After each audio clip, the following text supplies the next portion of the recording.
Welcome back to another live and amplified episode of the Hoedown Showdown live here at CRS. We have Makenzie Phipps joining us here today. How's it going today? I'm doing awesome. Thank you so much for speaking with me today. Yeah, absolutely. I'm excited to chat with you. I've seen you running around here. You're staying busy. That's cool. You know, I've always said it's better to stay busy than to not be doing anything, even though there's some days where I wish I could probably stay in bed all day. Fair enough. So you're originally from Virginia, correct? Yes, I was born and raised in a small town called Bluefield, and I lived there up until last June when I moved to Nashville. Awesome. How's what was the was it hard to move to Nashville, or was it a hard decision to make? So I always knew that I was going to branch out and move here. It was just, all in God's timing as to when that would occur, but at that time, everything was going good, and my parents, actually being the biggest supporters in my life, they actually moved with me down to Nashville. Nice. So I have a awesome support team with me, and we moved down here all back in June, and we have loved every minute of it. It is definitely different than a small town, but there's so many different things to do here and so many different opportunities. Yeah, for sure.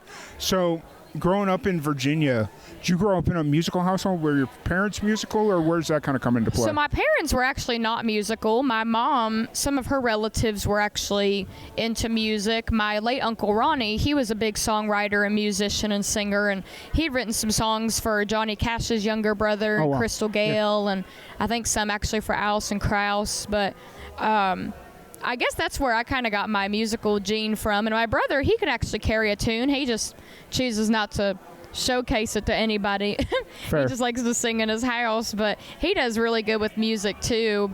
But I was always around music, even as a little girl, and I'd go to church when I was 4, and that's where I got into singing. Gotcha. And then where do you kind of start writing your own music? Does that come in the church, or does that come later on, like when you're in school and whatnot? That came later on. I had wrote my first song when I was, I believe, 14. And from that point on, I just kept writing. I'm definitely getting more into it since I have moved to Nashville.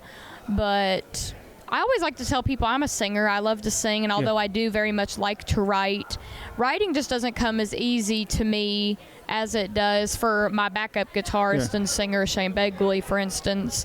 With this new single that I just released, he wrote that song, and he can write about anything and everything, and it's just an amazing song. And for me, it takes a little bit more time, but I have been getting a lot more into songwriting. Has Nashville kind of influenced that that you getting into songwriting more? Yeah, definitely, because I'll go to different writers' rounds and writer showcase, and just hearing all different kinds of topics. I mean, you have breakup songs, you have love songs, you have emotional songs that may be personal topic, and then sometimes you just have off-the-wall songs. I mean, I've went into a writer's round before, and this guy wrote a song about a chimp chasing him, of all things. I mean, yeah, I know. Think about that. He's laughing for those that can't see him. Because, I mean, you never know what you're going to expect, but it's definitely inspiring. Yeah. And, well, I mean, that's the beauty of writers' rounds is you get to work with different people at different points in their creative process. Sometimes you go in with a goal in mind. Sometimes you just go in with, let's see what happens, and a song about a chimp chasing you kind of comes out. Yep. That man had some trauma, and he put it to pen and paper. Nice.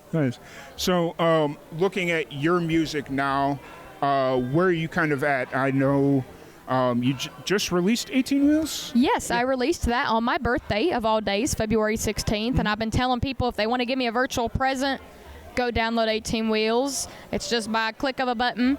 But yes, Shane, he wrote this song, and this song is in honor of all truckers in the world, because without truckers, the world would not go round. Nice. That's really cool. Were you working on this song during the, what was it, or late last year, where there was the trucker strike or something up in Canada? Well, so when this song came about, I had gotten the opportunity to perform at the 50th Mid-America Trucking Show anniversary that was in Louisville, Kentucky. And I believe that was in March of 2022.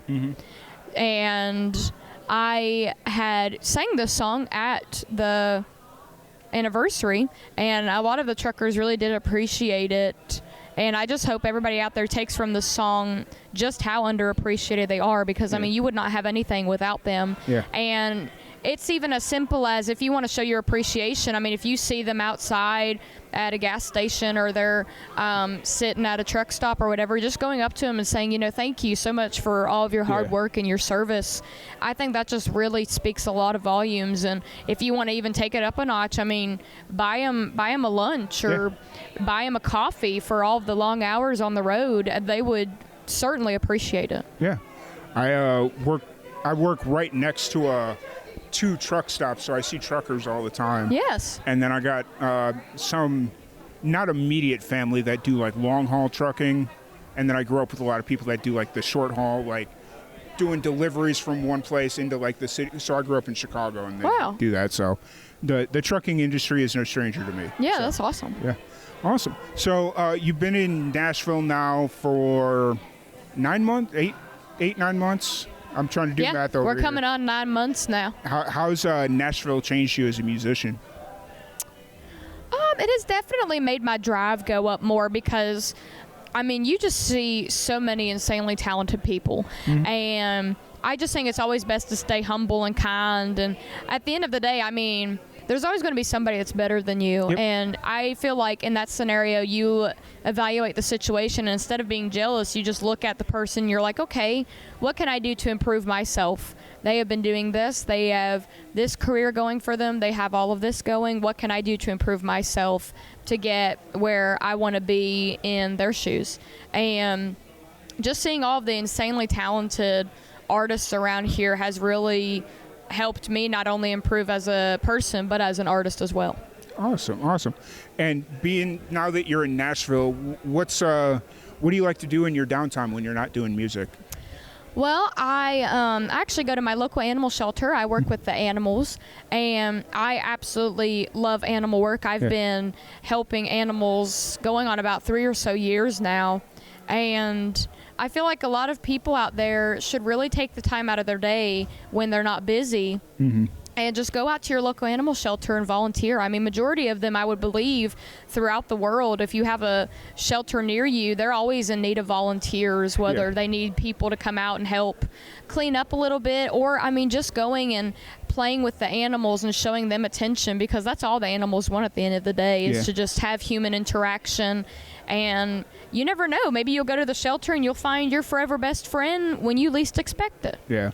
I went and for a day job, I work for a TV station, and I went and shot a veterinary clinic a couple of weeks ago, and I was telling them how I want to get a dog, but my apartment complex is they don't make it easy. Let's put it that way. No, they do not. I am actually in the process right now of moving into my new apartment, and there's so many different guidelines that you have to follow. Fortunately, I'm a cat person, so the only restriction I have is I can only have 2. Okay. And I'm actually going to be adopting my new kitty here in about 8 days. Nice. But it does very much shock me. I mean, even when I was back in Virginia, I would volunteer at a shelter in West Virginia, and a lot of the apartment complexes around there, they would not allow you to have aggressive, in quote, aggressive breeds. But at the end of the day, for me, an animal, how they are raised is a very big thing. Especially, I feel like pit bulls get a huge stigma. They have a huge stigma around them. And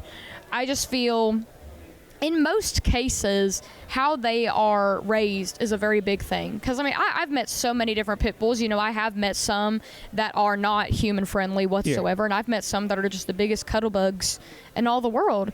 So I just feel, I hope that the world kind of changed a little bit with that and doesn't become so harsh with just these certain breeds, because, I mean, at the end of the day, it's all in how that they're raised. Yeah, for sure. 100% agreed. So, if anybody wants to check out your music, any of your upcoming shows, how often are you playing shows right now? So I have actually managed to book for the entirety of 2024 85 shows. Okay. I'm splitting my time between Tennessee and Virginia. Okay. I'm still growing my Tennessee fan base, and of course I have so many different friends and supporters out in Virginia, so I didn't want to not play shows back home, because I mean that's where I'm from, and I love getting to reconnect with my friends and meet new people and so forth. forth. So actually this Friday I will be leaving to go back to Virginia for the weekend to do shows, and then I'll be back to Tennessee. But everybody out there can go follow me on any social media. I'm available on TikTok, Instagram, and Facebook. And my website is Makenzie Phipps, and I know my name can be a little bit hard to spell, so it is Makenziephips. And on there you'll find any new material I have, any kind of shows, and bits and pieces of my personal life. And hey, maybe I'll meet you at a show. Awesome. Once again, thank you so much for joining us. Really, really appreciate it. And thank you, everybody, for tuning in, and we will catch y'all later.